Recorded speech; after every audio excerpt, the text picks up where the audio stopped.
Hello students, welcome back. तो अब हम परसेंटेज का लेवल 2 सॉल्व करेंगे। ओके,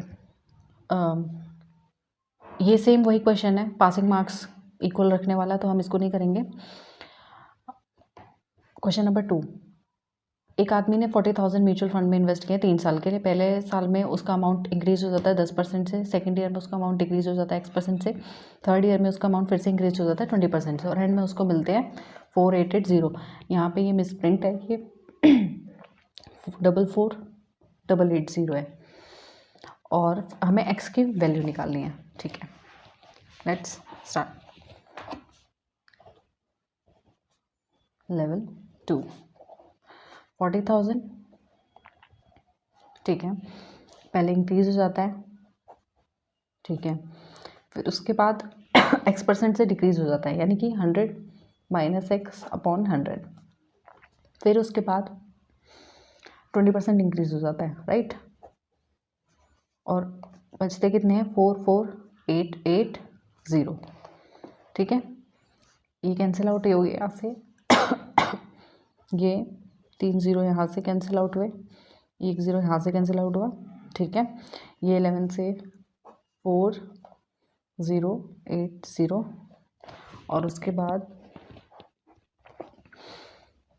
ये हमारा 4 से फिर कैंसिल हो गया 1020, और ये हमारा फिर 12 से कैंसिल हो गया, 8 से 96, और 4 यानी कि 5, यानी 100 माइनस x इक्वल्स टू 85, यानी x की वैल्यू हमारी आई 15%, यानी x की वैल्यू है 15%। आई होप क्लियर हुआ। Next question, in a university election of 2 candidates 80% of the students cast their votes, out of which 120 votes are invalid. The winner gets 37.5% of the total students' votes and won by only 30 votes. Then find the number of students who don't cast their votes. Okay. एक university में दो candidates हैं। ठीक है, 80% ने अपना vote cast किया है, यानी 20% ने नहीं किया, यानी टोटल 100 थे जिनमें से 80 ही किया है, और उसमें से 120 वोट्स इनवैलिड हो गए, और विनर को टोटल स्टूडेंट वोट का 37.5% मिला है, और वो जीता है 30 वोट से। ओके, स्टार्ट करते हैं।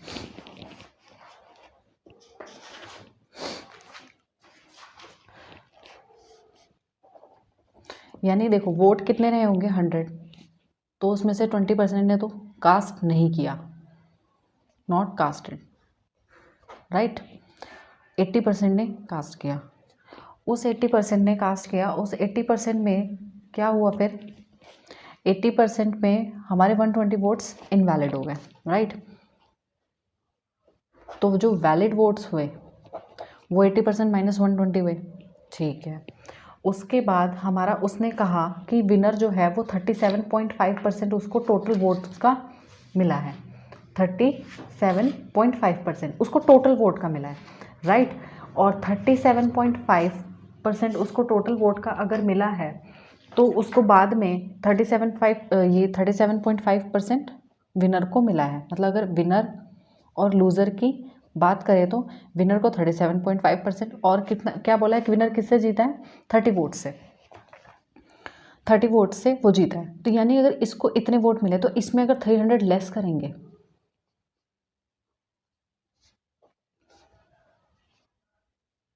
30 यूनिट से जीता है ना, 30 वोट से, तो हाँ 30, तो ये लूज़र का आ जाएगा। तो अगर यानी कि ये टोटल वोट कितने हुए?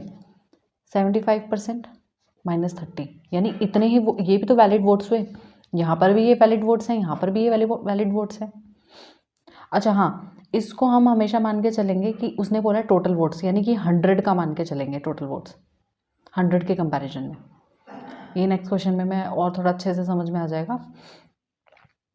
अच्छा, ये भी हमारा वैलिड हो गया, और ये भी हमारा वैलिड हो गया, तो इसलिए हमने इसको इक्वल रख दिया, राइट। और ये हमारा आया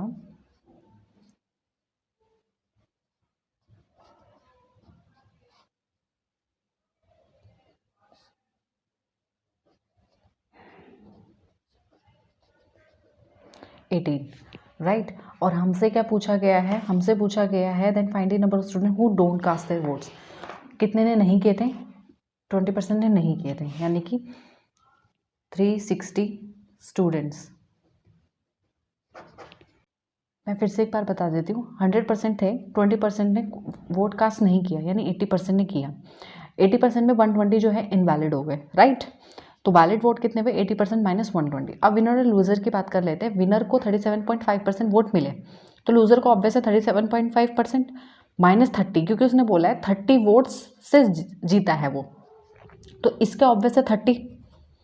और मैंने क्या बोला था कि ये हमेशा टोटल, उसने ये बोला कि यहाँ पे एक लाइन का हमेशा ध्यान रखना, the winner gets 37.5% of the total students, ठीक है। टोटल स्टूडेंट का उसको इतना मिला, तो ऑब्वियस है 37.5%, यानी 37.5% माइनस 30 जो है वो, क्योंकि वो 30 वोट से जीता है तो ऑब्वियस है माइनस 30 होगा ना ये लूजर। तो टोटल वैलिड वोट यहाँ पे कितने हो गए, 75% माइनस 30। तो ये भी वैलिड वोट है, ये भी वैलिड वोट है, तो ऑब्वियस इक्वल रख दो इनको, और इक्वल कर दोगे तो यहाँ से वैल्यू निकल जाएगी, simple. Let's move to the next question. There is a certain sum of money from which Anmol takes 20% और Golu takes 50% of the remaining. Yash takes rupees 1200 less than the amount taken by Golu and Shivam takes rest amount. If Anmol got rupees 400 less than Yash, then find amount taken by Golu is how much more than amount taken by Shivam. Okay. हमारा कुछ money है, यानी 100%, अगर कुछ money है 100 माना उसको हमने, और 100 में से अगर गोलू ने लिया, अनमोल ने 20% लिया उसका, ठीक है, तो 20% यानी कि 80% बचा, राइट। और उस 80% में से 50% गोलू ने लिया, यानी 40 उसने लिया, ठीक है। और यश ने 1200 कम लिए, यानी गोलू ने अगर 40% लिया था तो यश ने 40% माइनस 1200 लिया, और बाकी जो रेस्ट ऑफ द अमाउंट है वो शिवम ने लिया। ओके, इसे करते हैं।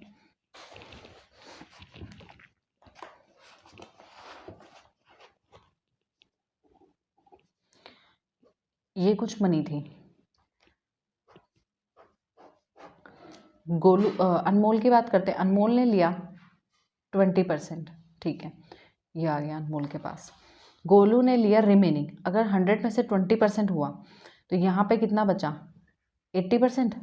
इस 80% का गोलू ने लिया है, यानी 50%, इस 80 का आधा लिया, तो गोलू ने लिया 40%। अब गोलू ने जो लिया उसमें से 1200 अगर कम कर दो तो यश ने लिया 40% माइनस 1200, ठीक है। तो शिवम ने लिया रेस्ट ऑफ द अमाउंट। अच्छा चलो ठीक है, अनमोल ने लिया 20, गोलू ने लिया 40 यानी 60, और 40% माइनस 1200 यश ने, यानी 20, 40, 60, 100, 100 माइनस 1200, ये इन तीनों ने लिया। टोटल अमाउंट ये थी, उसमें से इन लोगों ने लिया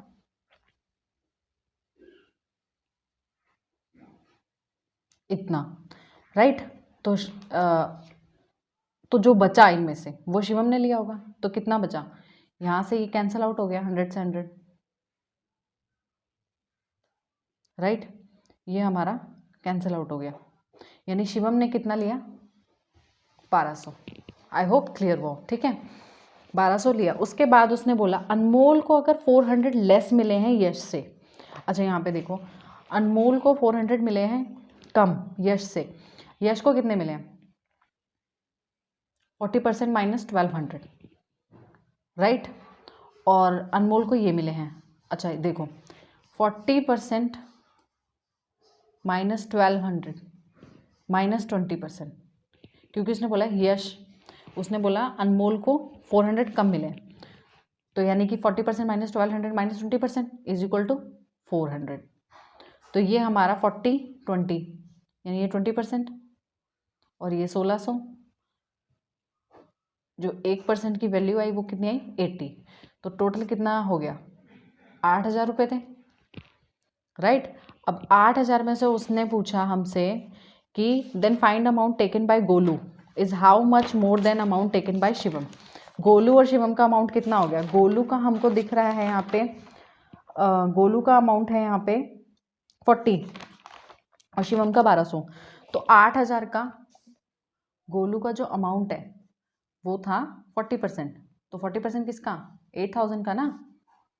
तो यानी कि गोलू का अमाउंट 3200 होगा, शिवम का अमाउंट हमें पता है कि वो 1200 है, तो दोनों में डिफरेंस कितना हुआ, 2000 का, और वही हमसे पूछा है difference. This is the answer. I hope clear हुआ।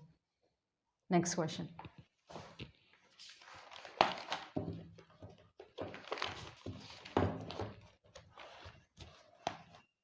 In an election, there were two candidates A and B from the same constituency. The total number of votes in their constituency was 60,000 and 70% of the total votes were polled. If 40%, sorry, if 40% of the total number of votes casted in favor of B, then find difference between total votes received by A and B. Okay, ठीक है। Total votes हमारे कितने थे, 100%, लेकिन उसमें से votes cast कितने हुए हैं, सिर्फ 70% पोल हुए हैं, राइट। और 70%, ठीक है, 70% कास्ट हुए हैं, और टोटल जो नंबर ऑफ हैं वोट्स वो 60,000 है। चलो ठीक है, हम मान के चल रहे हैं, ठीक है। टोटल वोट्स की बात करते हैं अगर हम, तो जी वो हैं 100%, ठीक है। और 100% यानी कि 100%, और हमें टोटल वैल्यू भी दे रखी है 60,000, और 1% की वैल्यू यहाँ पे आ गई 600। चलो ठीक है, 100% थे, हमें सिर्फ 70% वोट्स पोल हुए हैं, सिर्फ इतने ही वोट पोल हुए हैं। और उसने हमें क्या बोला, if 40% of the total number of votes, अच्छा 40% total number of the votes, यानी कि ये ए और B casted in favour of B, यानी कि 40% किसका, 100 का, इसका 70% का नहीं निकालना 40%, उसने बोला है टोटल नंबर ऑफ वोट्स, यानी 100 का 40%, यानी बी के पास 40% तो ए के पास 30%, दोनों का डिफरेंस 10% का। और उसने बोला डिफरेंस है कितने का एक्चुअली, उसने बोला अच्छा 10%, हमें 1% की तो वैल्यू पता ही है ऑलरेडी, हमें पता था 100% की वैल्यू 60,000, तो 1% की 600 हो गई, तो हमारा 10% का कितना आ जाएगा अमाउंट, 6,000। और यही हमसे शायद क्वेश्चन ने पूछा है, 6,000 का दोनों में डिफरेंस है। Next question, the expenditure and income of Manoj are in the ratio 5:8. Okay, after some time income of Manoj is increased by 20%, but at the same time his saving is also increased by 3%. Find increase और decrease percent in expenditure. बहुत simple question है, हमने माना कि 800 income थी, 500 expenditure था, तो obvious saving इतना हो जाएगा 300, और इनकम बढ़ जाएगी यानी 20% से, यानी कि 160, यानी कि 960 इनकम हो जाएगी। उसके बाद एक्सपेंडिचर का निकालना है हमें, और सेविंग कितना बढ़ जाएगा 10/300, यानी कि 1/30, यानी कि 10, यानी 300 थी सेविंग तो 310 हो जाएगी। तो ऑब्वियस है इन जो अब इनकम आएगी, इनकम माइनस सेविंग एक्सपेंडिचर आ जाएगा, वहाँ से हमारी परसेंटेज निकल जाएगी। तो ये काफ़ी सिंपल क्वेश्चन था। मंथली इनकम ऑफ वीर इतना ज़्यादा है अनुराग से, अनुराग सेव करता है 40% of his income, Veer expend 3 whole 19/27% less than that of expend, अच्छा ये इतना खर्चा करता है, ठीक है, अनुराग से कम, इतना खर्चा अनुराग से ये कम करता है। इफ़ डिफरेंस बिटवीन, ये भी सेम परसेंटेज का ही क्वेश्चन है, ये भी हो जाएगा। नेक्स्ट, ये सेम क्वेश्चन है, ये आई थिंक आप कर लोगे, काफ़ी आसान क्वेश्चन है ये भी, सिर्फ हमें वैल्यू तो दे ही रखी है और हमें बस निकालना है कि किसका कितना इनकम था और कितना एक्सपेंडिचर हुआ। Next, a wooden seller has some number of tables which are 25% more than the number of chairs, 60% of tables and 50% of chairs are sold. Each table is at rupees 250 and each chair is at rupees 240. If number of sold tables are 30 more than that of sold chair, then find difference between total selling price of sold tables and sold chairs. Okay, ठीक है, कोई wooden seller था, उसके पास number of tables हैं कुछ, और वो चलो हम बात करते हैं, ये थी हमारी टेबल और ये हमारी चेयर, ठीक है। उसने बोला 25% ज़्यादा है टेबल, तो यानी ये 4x हो गया, ये 5x हो गया। उसने फिर कहा कि इसमें से कितना सोल्ड आउट हो गया, 60% ऑफ टेबल सोल्ड आउट हो गया, यानी इसका 60% कितना हो गया, 3x हो गया ना, इसका 60% सोल्ड आउट हो गया, तो ये 3x हो गया जी, ये सोल्ड आउट हो गया। इसमें 50% सोल्ड आउट हो गया, तो यानी ये 2x सोल्ड आउट हो गया, ठीक है। अच्छा, जो 3x सोल्ड आउट हुआ है वो एट द रेट 250 पे हुआ है, यानी टोटल प्राइस इसका कितना है 750, और ये एट द रेट कितने पे हुआ है 240, ओके 240, यानी इसका टोटल प्राइस कितना हो गया 480। अब उसने हमसे पूछा कि जो डिफरेंस है, हमें total selling price of sold tables and sold chairs का डिफरेंस बताना है। तो यहाँ पे देखो आप कितना डिफरेंस आ रहा है, ये है 270x, ठीक है, ये है हमारा 270x। अच्छा, और हमें क्या बोला है यहाँ पे, if number of sold tables are 30 more than that of sold chair. अच्छा, टेबल 30 ज़्यादा है, ये दिख रहा है, सोल्ड टेबल्स सोल्ड चेयर्स, ये कितनी ज़्यादा है, यहाँ पे x का डिफरेंस है, और वो x नहीं कह रहा, वो कह रहा 30 का डिफरेंस है। तो आपको यहाँ दिख रहा होगा हमें 270x है ये वैल्यू। तो अगर x की वैल्यू 30 है और 270 इंटू 30, हमें पता है 27 इंटू 3 कितना होता है 81, यानी 8100 हमारा इसका डिफरेंस आ गया। आई होप क्लियर हुआ। Let's move to the next question. If we add 4 to the numerator of the fraction and increases denominator by 50%, then both become equal. Okay, माना हमने न्यूमरेटर x है और डिनोमिनेटर y है। Okay, तो x में अगर हमने 4 ऐड किया, x प्लस 4, तो वो किसके बराबर हो जाएगा, इक्वल्स टू, अच्छा डिनोमिनेटर इंक्रीज करेंगे 50% से, मतलब अगर डिनोमिनेटर y है तो उसमें उसका 50% और ऐड कर दो, यानी y प्लस y बाई 2, यानी कि वो हो जाएगा 3y बाई 2, यानी x plus 4 is equal to 3y by 2, तो वो दोनों इक्वल हो जाएंगे, उसने ये कहा। एक सेकेंड, हमने न्यूमरेटर माना x है और डिनोमिनेटर माना हमने y है। x में उसने बोला कि अगर हम 4 ऐड करते हैं और डिनोमिनेटर में हम उसका 50% ऐड करते हैं तो वो दोनों इक्वल हो जाएंगे, ठीक है, यानी x प्लस 4 यानी ये 3y बाई 2, राइट। उसके बाद हम इसे यहाँ पे क्रॉस मल्टीप्लाई कर देंगे,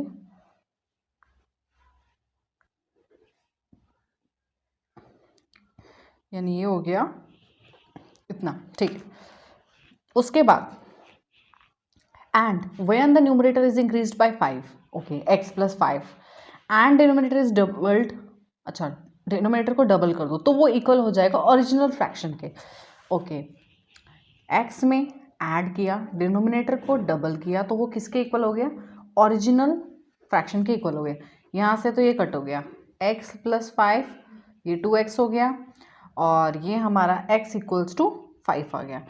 अगर ये x इक्वल टू 5 हो गया तो उसके बाद x की वैल्यू पुट कर दो यहाँ, यानी ये इसको इस इक्वेशन में पुट कर दो, 2x minus 3y is equal to -8 में, यानी ये हो जाएगा 10 minus 3y is equal to -8 minus 3y is equal to -18 and y is equal to 6। तो हमारा जो फ्रैक्शन हो गया वो 5/6। बट क्वेश्चन पूछ रहा है कि उस फ्रैक्शन का डबल 2 टाइम्स कितना होगा, यानी ये, यानी कि कैंसिल, यानी कि 5/3 is the answer. I hope clear हुआ। Let's move to the next question. The salary of Sumit is rupees 50,000 per month, from which he spends 20% on rent, 10% of remaining on bills, 20% of further remaining on miscellaneous expenses.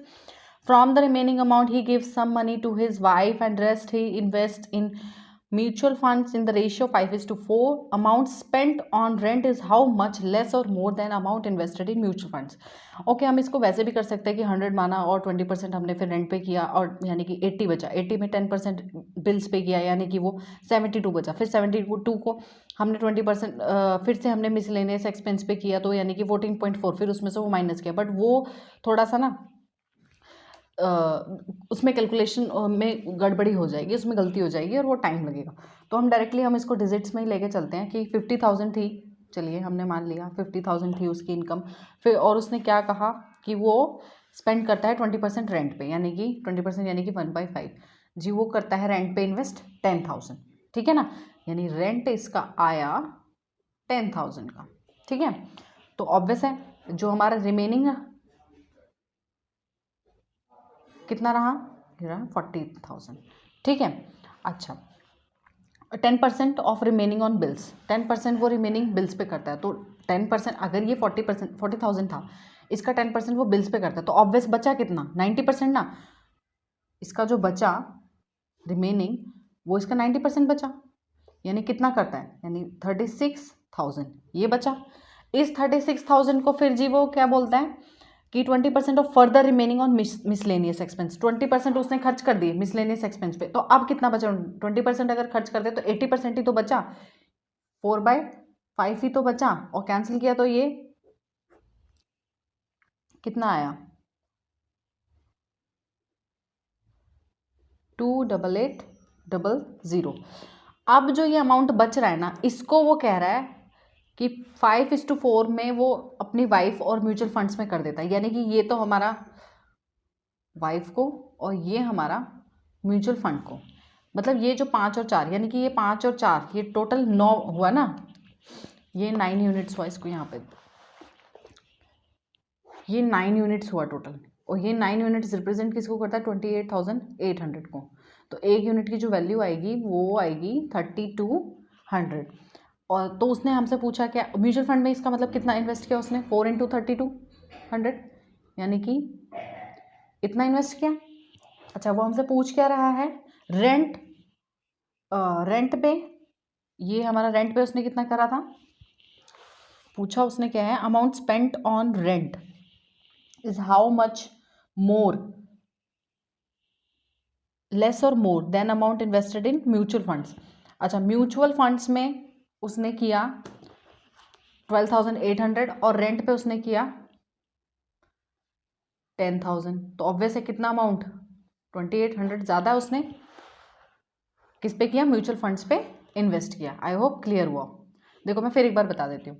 50,000 उसकी salary थी, उसमें से वो 20% क्या करता था? Rent पे खर्चा करता था, यानी 10,000 रुपये, यानी 40,000 बचा। 40,000 में से उसने फिर क्या किया? उसने 10% बिल्स पे खर्चा किया। तो ऑब्वियस है बिल्स पे खर्चा कर दिया, हमें क्या मतलब है? कर दिया, हमने डायरेक्ट 90% निकाल दिया, 90% निकाला तो वो 36,000 बचा। ठीक है, 36,000 बचा, तो उसके बाद उसने फिर बोला 20% उसने मिसलेनियस पे खर्चा कर दिया। तो अच्छा, हमें क्या मतलब? हमें तो रिमेनिंग अमाउंट निकालना है ना जो उसने इन्वेस्ट किया। तो 36,000 20% अगर खर्चा कर दिया इसका, तो 80% बचा होगा, यानी 4/5, यानी उसका बचा कितना? 28,800। अब इस अमाउंट को उसने बोला कि मैंने 5:4 में इन्वेस्ट कर दिया, 5 पार्ट हमने उसने अपनी वाइफ को दिया और 4 पार्ट उसने म्यूचुअल फंड्स में इन्वेस्ट किया, यानी टोटल ये 9 था। तो वो 9 हमारा जो 9 यूनिट्स थी वो 28,800 के इक्वल हुई। तो एक यूनिट की वैल्यू 3200, 4 यूनिट्स की वैल्यू जो म्यूचुअल फंड्स में उसने इन्वेस्ट करी थी, म्यूचुअल फंड्स इसलिए निकाला, क्वेश्चन पूछ ही यही रहा था कि म्यूचुअल फंड्स रेंट से कितना ज़्यादा या कम है। तो इसलिए हमारा रेंट का आया 12,800, रेंट पे सॉरी म्यूचुअल फंड्स पे आया 12,800, रेंट पे आया 10,000, तो 2,800 का डिफरेंस हो गया। आई होप क्लियर हुआ।